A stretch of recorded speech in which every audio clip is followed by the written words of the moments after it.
بسم الله الرحمن الرحيم. waxaan salaamayaa shacabka Soomaaliland, waxaan salaamayaa shacabka iyo taageerayaasha xisbiga wadani gudiga dibadda. anigoo ah gudoomiyaha xisbiga wadani laanta magaalada Turku ee wadanka Finland, Engineer Jamal Abdullahi Hassan, waxaan jecelahay inaan maanta halkani aan ka hadlo xaaladda guud ee dalku marayo. waxaan jecelahay inaan dardaaran u diro shacabka Soomaaliland ee dhageysanaya. waxaan jecelahay inaan dardaaran u diro xukuumadda talada wadanka haysa. waxaa maalmahan dambe Soomaaliland ka jiray khilaafaad iyo tabashooyin fara badan oo ka imanaya qaybaha kala duwan ee bulshada Soomaaliland sida salaadiinta, boqorada, garaadada, duqaasha, dhalinyarada, haweenka. haddaan nahay xisbiga wadani, waxaan aaminsanahay inay jirto dhibaato maanta wadanka, inay jiri doontana intaaynu nool nahay. waxaan soo jeedinayaa cid kastoo wax tabanaysa inay tabashada ku raadiso wada hadal, nabad. waxaan soo jeedinayaa inay tabashada sababayso siday wax u dhaceen, meeshay wax ka dhaceen iyo cidda mas-uuliyadeeda leh. waxaan leeyahay tabashada iyo khilaafaadka xalintooda waa in waqti la siiyaa, samirna loo yeeshaa.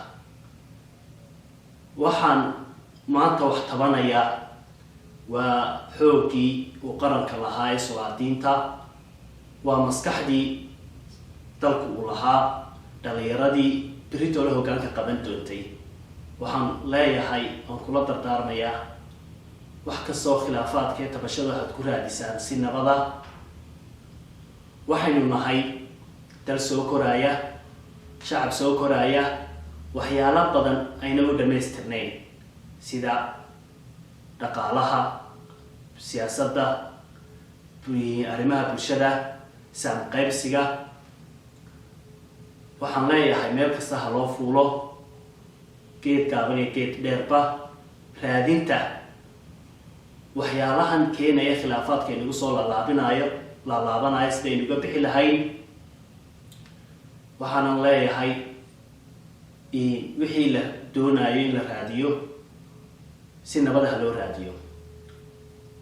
waxaan shacabka Soomaaliland kula dardaarmayaa in gacmaha la isqabsado oo wadajirka iyo qarannimada Soomaaliland meel looga soo wada jeesto. wixii tabashana lagu muujiyo si salmi ah oo nabad ah. waxaan u sheegayaa xukuumadda Soomaaliland ee talada maanta wadanka haysa, dadkan kusoo doortay ee tabanaya inay yihiin dadkii mas-uuliyaddu kaa saarnayd, inay yihiin dadkii ku codeeyey ee kursigaydi keenay. xaqna waxay u leeyihiin inaad ilaalisaan xuquuqdooda, dhageysataana tabashadooda. ma aha tabashadu inaad miiska hoostiisa dhigtaan, ma aha tabashada ay idiisoo gudbiyeen jawaabteedu inay qaadato bilooyin. xaqna uma laha shacabka tabanaya in loo diro cid aan tabashadooda soo xalin karayn. waxaan xukuumadda Soomaaliland ee talada dalka haysa kula dardaarmayaa inay ilaaliso nabadgelyada wadanka, wadajirka dadka. wixii nabadgelyada wax u dhimaya xisbi ahaan waanu ku garab taaganay xukuumadda Soomaaliland. waxaan kula dardaarmayaa xukuumadda Soomaaliland inay joojiso waxyaalaha nabadgelyo darrada dhalinaya, inay joojiso xisbiyada mucaaridka ee ay soo abaabulayso dhalinyarada shiidaysa, inay joojiso ciidamadan faraha badan ee xisbiyada mucaaridka xalfadaha ay dhiganayaan ay dul dhoobayso. waa inay cadaaladda ilaalisaa. waxaan hadalkayda kusoo gunaanadayaa xukuumadda Soomaaliland ee maanta talada dalka haysa. waxaa lagula xisaabtami doonaa maalintii kursiga ka degto wixii ay dadku u qabatay. waxaas baana taariikhda u galaya. wassalaamu calaykum waraxmatullahi wabarakaatu.